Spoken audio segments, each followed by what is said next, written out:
Bom, a paz, quero cumprimentar os irmãos com a paz do Senhor mais uma vez. Mais uma vez estou aqui em cima do Morro da Cruz, né? Aqui em Aranaguá. E para fazer mais um vídeo sobre a palavra, sobre coisas que alguns irmãos têm dúvida, né? Sobre a volta de Cristo, como será. Alguns pregam que o arrebatamento será um arrebatamento secreto, só os salvos verão. E muita gente tem dúvida a esse respeito. E eu vou te mostrar na Bíblia hoje que a Bíblia não diz e nem fala que será um arrebatamento secreto. Todos verão a volta de Jesus, todos, salvos e não salvos. E não vai ser pego de surpresa aqueles que conhecem a palavra. Serão pegos de surpresa aqueles que não obedecem a palavra, aqueles que não creem na palavra de Deus. Esses serão pegos de surpresa. E para isso eu vou ler a Bíblia, porque argumento humano sem a palavra de Deus de nada vale. E por isso tem tantas dúvidas hoje dentro da igreja, né? Porque tem muito argumento humano, muita pregação, muita mensagem que não tem base bíblica para o que estão dizendo. E alguns até teólogos, porque tem teologia, tem diploma, mas revelação e estudo realmente da palavra, do que a palavra diz a esse respeito é pouco. É apenas conhecimento de homem para homem. Revelação da palavra e busca do Evangelho, são poucos que estão buscando entender o que realmente Jesus queria que a gente entendesse, que a gente realmente soubesse o que é que nosso Pai Celestial realmente quer que a gente saiba a esse respeito. A Bíblia não foi escrita por acaso, não é apenas um livro como alguns pensam, né? Então foi escrito colocando nela informações para os filhos estarem preparados para saber como será a vinda do dia do Senhor. E para isso nós temos a Bíblia, para que a gente venha buscar conhecimento, saber mais de Deus, como ir para o céu, como ser salvo, como não ser, e o que nos espera nesse dia, tá bom? Vamos à Bíblia, porque, como eu disse, argumento humano tem muita gente usando, e a gente não tem que se basear em argumento humano, a gente tem que se basear no que a Bíblia diz. Eu vou ler primeiro aqui Mateus 24, que diz assim, 24, versículo 29, diz assim: E logo depois da aflição daqueles dias, o sol escurecerá, e a lua não dará a sua luz, e as estrelas cairão do céu, e as potências do céu serão abaladas. Lá no 25 vai dizer, no 30 aliás, vai dizer assim: Então aparecerá no céu o sinal do Filho do Homem, e todas as tribos da terra se lamentarão, e verão o Filho do Homem vindo sobre as nuvens do céu com poder e grande glória. A Bíblia está dizendo que todas as nações da terra se lamentarão e verão a vinda do Filho do Homem, verão a vinda de Jesus. Não está dizendo que só a igreja, só os salvos verão. Não, todos vão ver, os salvos e os não salvos. E ao verem isso, eles vão se lamentar, porque não creram, porque não aceitaram a palavra de Deus. Então a Bíblia não fala em arrebatamento secreto. Tem um outro texto aqui, versículo aqui em Mateus 24, que diz que será como um raio a hora que ele vir, né? De um lado do céu ao outro. O que é um raio? É algo rápido. Mas a gente tem como ver um raio quando acontece? Tem, se a gente estiver próximo. Quantas pessoas já viram um raio caindo? É rápido, mas consegue ver. Então vai ser algo rápido, não vai ser algo demorado, mas todos os olhos verão. Tem mais o Evangelho de Marcos e Lucas também cita essa mesma passagem. Então, é só um versículo, porque hoje é tanta dúvida na palavra, é tanta falta de fé, que alguns irmãos têm que ter mais de um versículo citando para crerem. Eles não creem na palavra de fato. Só um versículo para eles não basta. Como se a Bíblia tivesse que ter mais como se Deus tivesse que dizer mais de uma vez a mesma coisa para a pessoa crer. Deus não precisa disso. É falta de fé de quem ouve e de quem lê a palavra de Deus.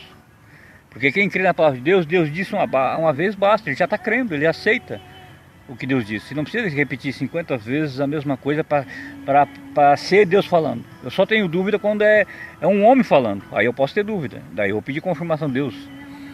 O que esse homem disse para mim, foi o Senhor falando comigo? Quando é a palavra de Deus sendo pregada e é algo de Deus vindo para mim, eu vou já saber na hora que Deus está comigo. Porque a gente sente quando Deus falando com a gente. Quando é uma profecia, e às vezes pode ser uma profetada, então eu peço confirmação de Deus. Quando é Deus falando para algo futuro, para mim, Se não é Deus, e eu não tenho, e como é um homem falando, daí eu peço confirmação. Ou, como a Bíblia diz também, né, Deuteronômio 18, se não me engano, fala que se a profecia, né, falada por um homem não é para mim ter temor, porque se aquela palavra foi Deus que falou, vai se cumprir.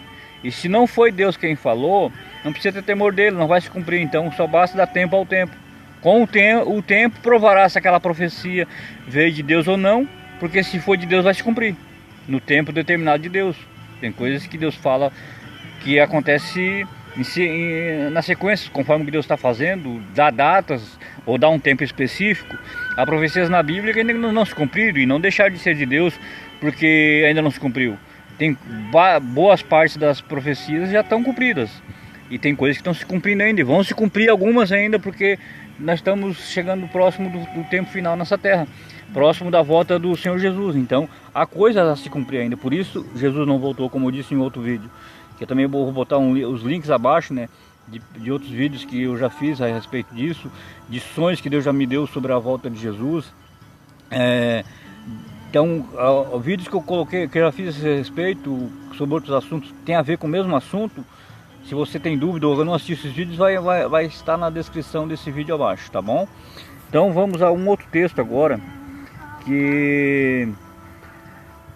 deixa eu pegar aqui. Como eu disse, não pode ficar sem um argumento humano.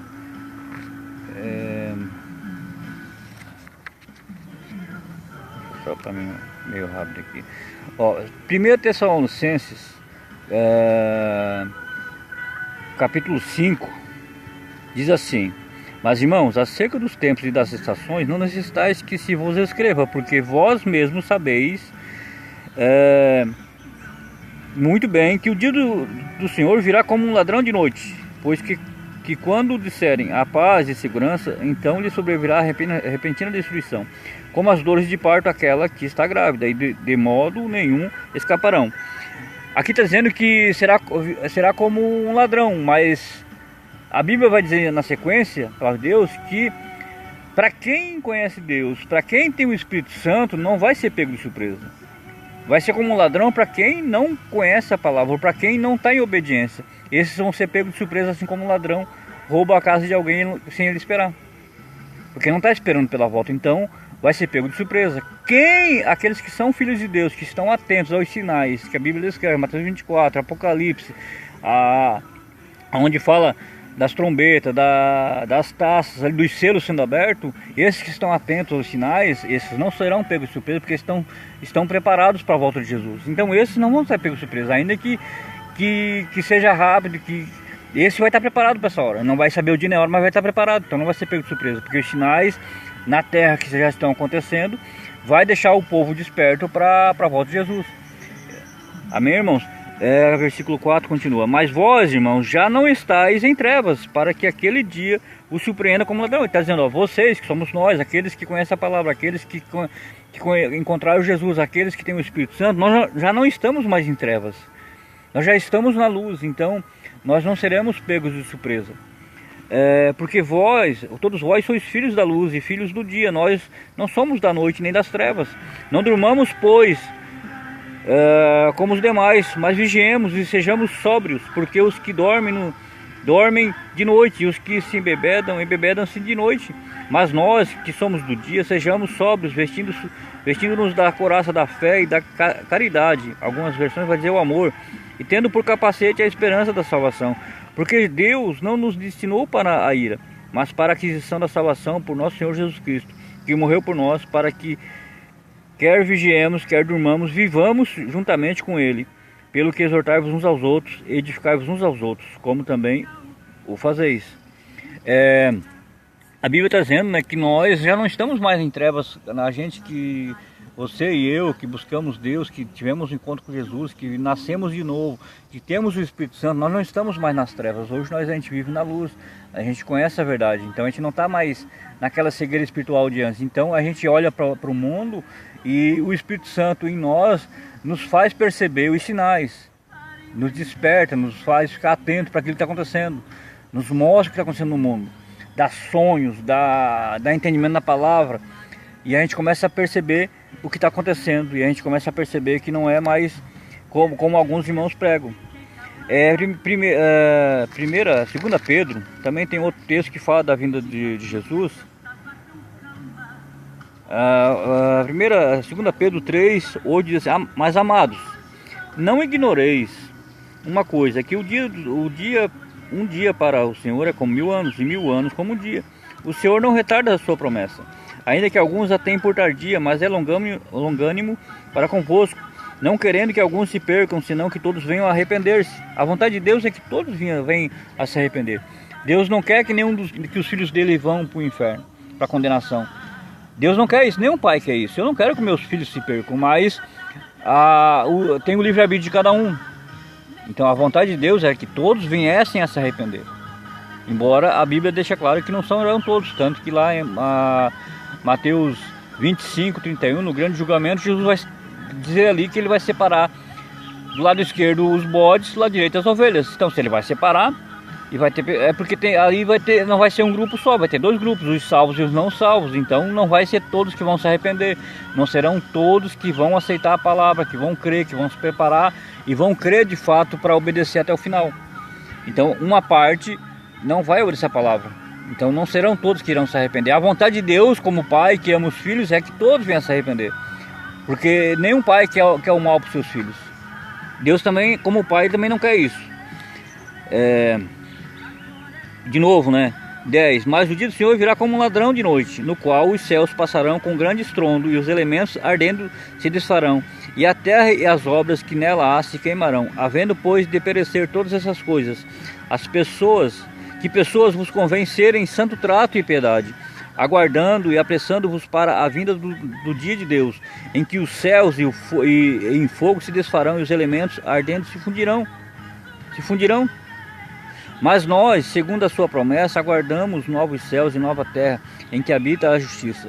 Pelo que, amados, aguardando essas coisas, procurai que deles sejais achados imaculados e irrepreensíveis em paz. Pedro, na época que ele pregou sobre isso, para aqueles irmãos, alguns tinham tá demorando esse negócio da volta de Jesus, né? Ele já foi arrebatado aos céus e toda hora estão falando que ele vai voltar, e tá demorando. Pedro disse, alguns acham que tem como, até hoje, né? Muitas pessoas, faz tanto tempo que fala da volta de Jesus, mas hoje, nos nossos dias, a geração que está agora presente, que está sobre a terra, é a geração que tem visto os últimos sinais da volta de Cristo. Ali em 1800 e pouco começou praticamente os primeiros sinais, alguns até por falta de entendimento, e até por ser falsos pastores e mercenários, outros meninos na fé também, chegaram a dizer que seria naquela época, porque tinha começado alguns sinais no mundo, falsos cristos já estavam andando pelo mundo.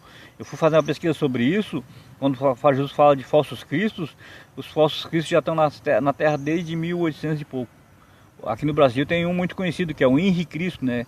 O que é um falso Cristo? É alguém que diz que é o Filho de Deus na terra, que diz que é Jesus na terra. O Henri Cristo é um desses, né? Atualmente eu acho que deve ter em torno de, a última vez que eu estive olhando, estava em torno de 5 ou 6 na terra, dizendo que era um Cristo. Na China, eu não me lembro se é na China ou no Japão, na Austrália, na Rússia também tem um, eu me esqueço o nome dos países agora, que tem alguns se dizendo Cristo, né? E de lá para cá, desde 1800 e pouco, ao total deu, se não me engano, 20 e poucos falsos cristos já andando sobre a terra, né? Que uns já andaram e agora tem esses últimos agora, né? Então, as dores de parto a gente já passou já faz tempo, irmãos. Então a gente já está nos últimos sinais. Apocalipse 8, eu vou ler um texto aqui agora. Apocalipse 8 diz assim, e eu vou começar no 7. E o primeiro anjo, Apocalipse 8, versículo 7. E o primeiro anjo tocou a trombeta, e houve saraiva e fogo misturado com sangue. E foram lançados na terra, que foi queimada na sua terça parte. Queimou-se a terça parte das árvores, e toda a erva verde foi queimada. Se você acompanhar e pesquisar no YouTube, quase que é difícil não ter durante o ano uma notícia de grandes queimadas na terra acontecendo. Portugal, Estados Unidos, se não me engano, na Flórida, E não é um incêndiozinho qualquer aí de botar fogo numa pilha de mato, né? De lixo. É florestas inteiras, bairros inteiros sendo queimados. E o que é isso? É a Bíblia se cumprindo. Não é o homem fazendo isso. É Deus. As trombetas sendo tocadas aqui. É o segundo anjo. A segunda trombeta, a primeira trombeta, aliás. Quando acontece essa parte da queimada. Então nós estamos passando, eu creio, da primeira trombeta para a segunda. Porque na segunda diz assim: o segundo anjo tocou a trombeta e foi lançado no mar uma coisa como um grande monte ardendo em fogo, e tornou-se em sangue a terça parte do mar. Então vai ter lá agora a recém teve aquele monte lá que o Krakatoa, se não me engano, né, em erupção, causou aquele estrago lá, né, e caiu parte dele no mar, ardendo em fogo, né, com lava vulcânica. Então nada do que está acontecendo na Terra é coincidência, irmãos. Nada disso é apenas a natureza. Nada disso é apenas porque o homem maltratou a natureza. Tudo isso que está acontecendo é cumprimento da palavra de Deus. E dia após dia, né? Não vai ter como fugir do que a palavra de Deus diz. Apocalipse, esse outro assunto é algo mais profundo, eu vou deixar para outro dia, se Deus me dirigir para isso. Então, irmãos, a palavra de Deus não relata, né? Nos 3 evangelhos que eu citei ali, nenhum dos 3 diz que o arrebatamento da igreja é secreto. Todo olho verá. Ele virá como ladrão, mas será para aqueles que não se entregaram, para aqueles que não creram. Esses serão pegos de surpresa. A igreja, os salvos, né? Que a igreja, dentro da igreja também tem o joio, então não são todos salvos que estão na igreja. Mas aqueles que são salvos de verdade, que nasceram de novo, que se arrependeram, que creram, esses não serão pegos de surpresa, estarão preparados para a volta do Filho de Deus. Então, irmãos, fique alerta. Não dê ouvido para falsos pastores, para aqueles que estão falando só sobre prosperidade. Não dê ouvido para esse tipo de mensagem. Mas ouça pastores que preguem que você tem que mudar, que você tem que se arrepender. A mensagem de Jesus nunca foi enriquecer-vos. Mateus 3, João Batista começou a pregar: arrependei-vos, que é chegar até vós o reino dos céus. Mateus 4, Jesus começou a pregar: arrependei-vos, porque é chegar até vós o reino dos céus. Atos 2, o apóstolo Pedro começou a pregar: arrependei-vos. Era arrependei-vos, nunca mudou, nunca foi mudado para enriquecer-vos. Quem mudou foi o homem, os mercenários e falsos pastores. Então, se você quer seguir Jesus, se você quer ser uma pessoa salva de verdade, tem que começar com arrependei-vos, começar com crer. E quem crê, aonde tem o crer, tem o se arrepender, porque aqueles irmãos ali em Atos 2, eles começaram a crer. E quando eles começaram a crer, eles perguntaram para Pedro 2, lá 37 em diante: o que nós temos que fazer então para seguir Jesus? Ele disse: arrependei-vos. Porque com arrependimento vem a morte da velha criatura. E nisso vem o querer se batizar. Vem se batizar. E o batismo nas águas simboliza a morte, o sepultamento da velha criatura.